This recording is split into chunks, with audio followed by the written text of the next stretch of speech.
কয়েকদিন আগে মেসেঞ্জারে আমার এক ছোট্ট আপু লিখেছে, আপু আমার নতুন বিয়ে হয়েছে আর বিয়ের পর আমার হাজব্যান্ড আমাকে নিয়ে ঢাকাতে চলে আসছে। আর আমার হাজব্যান্ডের অনেক প্রিয় কাচ্চি বিরিয়ানি, অল্প মাংস দিয়ে দুইজনে দুই বেলা খাওয়া যায় এরকম একটা রেসিপি দাও। আমি তো আপুকে মেসেঞ্জারে রেসিপি দিয়েছি, তারপরেও ভাবলাম যদি আপনাদের কারোর উপকার হয় তাই একটা ছোট্ট ভিডিও করি। আজকের রান্নার জন্য এখানে আমি 600 গ্রাম পরিমাণ গরুর মাংস নিয়েছি, চাইলে তো খাসির মাংসও নেওয়া যায়।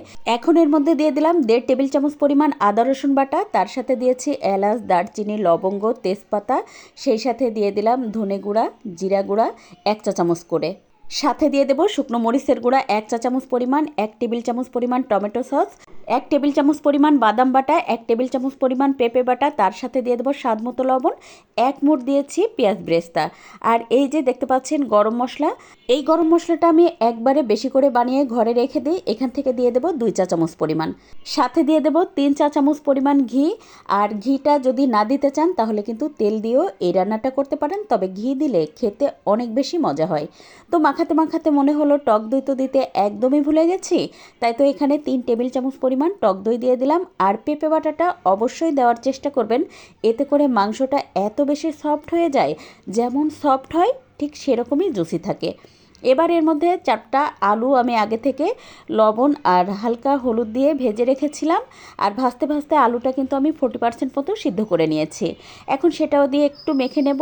এবার স্মোকি একটা ফ্লেভারের জন্য একটুখানি কাঠকয়লা আগে থেকে আগুনে পুড়িয়ে তার মধ্যে একটুখানি তেল দিয়ে, এই যে যখন ধোঁয়া ওঠাটা বন্ধ হয়ে গেছে তখন তো ঢাকনাটা খুলে এই যে বাকি তেলটা দিয়ে দিলাম। এখন এর মধ্যে দিয়ে দিলাম বেশ কয়েকটা কাঁচামরিচ, আরও দিয়েছি 4-5টা আলু বুখারা, তার সাথে দিয়ে দেবো বেশ কয়েকটা কিশমিশ, সেই সাথে দিয়ে দিলাম হচ্ছে এখানে 4টা কাঠবাদাম কুচি করে। এবার রাইসটা সিদ্ধ করার জন্য এই যে চুলায় অন্য একটা প্যানে পর্যাপ্ত পরিমাণ পানি গরম করে তাতে দিয়ে দিলাম এলাচ, দারচিনি, লবঙ্গ, তেজপাতা, সেই সাথে দিয়েছি সামান্য একটু শাহি জিরা, তার মধ্যে 1 টেবিল চামচ পরিমাণ দিয়েছিলাম লবণ, আরও দিয়েছি 1 চা চামচ পরিমাণ তেল।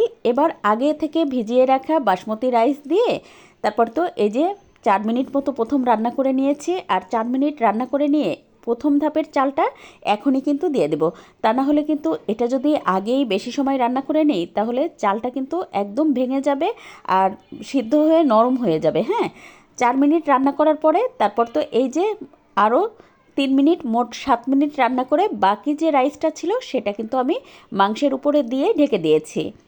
এখন এই যে আধা কাপ পরিমাণ দুধ নিয়েছি, এবার এর মধ্যে দিয়ে দিলাম ঘি, তারপর একটু নেড়ে মিশিয়ে দিয়ে উপর থেকে দিয়ে দেবো পেঁয়াজ ব্রেস্তা, তার সাথে দিয়েছি কিশমিশ, সেই সাথে দুধ দিয়ে দেবো, আরও দিয়ে দেবো এখানে কেওড়া জল, আর দিয়েছি গোলাপ জল। তো আধা চা চামচ করে দিয়েছি।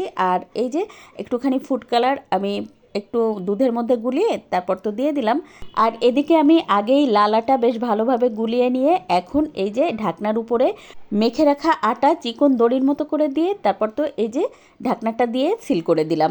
এবার চুলার আঁচ হাই রেখে 5 মিনিট ঘড়ি ধরে রান্না করে নিয়ে তারপর তো চুলার আঁচ একদম লো করে দিয়ে 1 ঘন্টা 30 মিনিট রান্না করে নিয়েছি। আচ্ছা, এখানে যদি মাংসটা একটু ছোট করে কেটে নেন তাহলে কিন্তু সময়টা কম বেশি লাগতে পারে। এই যে প্রায় 1 ঘন্টা 30 মিনিট পরে আমি এই যে ঢাকনাটা খুলে আপনাদেরকে দেখিয়ে দিচ্ছি, দেখেন একটা চালও কিন্তু ভেঙে যায়নি। আচ্ছা, এখানে কিন্তু কাচ্চির মধ্যে আপনারা চাইলে গুঁড়া দুধ দিতে পারেন, চাইলে কিন্তু এখানে মাওয়া দিতে পারেন। আর আমি তো ঘরে বানানো গরম মশলা দিয়েছি, আপনি চাইলে কিন্তু এখানে যে কোনো কাচ্চির মশলাই দিয়ে দিতে পারেন, খেতে বেশ ভালো লাগবে। আর এই যে নিশ্চয়ই দেখেই বুঝতে পারছেন আমার আজকের কাচ্চি যদিও অল্প মাংস দিয়ে আমি রান্না করেছি কিন্তু দেখেই কতটা লোভনীয় লাগছে, এটা কিন্তু খেতেও অনেক বেশি মজা হয়েছিল। আর মাংসটাও কিন্তু খুব সুন্দর সিদ্ধ হয়ে গেছে। আর আলু তো একেবারে নরম হয়ে গেছে। অল্প মাংস দিয়ে যে এত মজা করে কাচ্চি রান্না করা যায় সত্যি কথা বলছি আমি নিজেও জানতাম না। আমি আজকে এই রেসিপিটি করে আমি নিজেও অবাক হয়ে গেছি। যারা পরিবারে কম সদস্য আছেন অথবা আমার ব্যাচেলর আপু ভাইয়া প্রবাসী ভাই বোনেরা, আপনারা চাইলে কিন্তু এই রেসিপিটি ট্রাই করতে পারেন, আশা করি ভালো লাগবে। আজ এ পর্যন্ত, কাল আবার নতুন কোনো ভিডিও নিয়ে দেখা হবে ইনশাল্লাহ। সে পর্যন্ত সবাই ভালো থাকবেন, সুস্থ থাকবেন, আল্লাহ হাফেজ।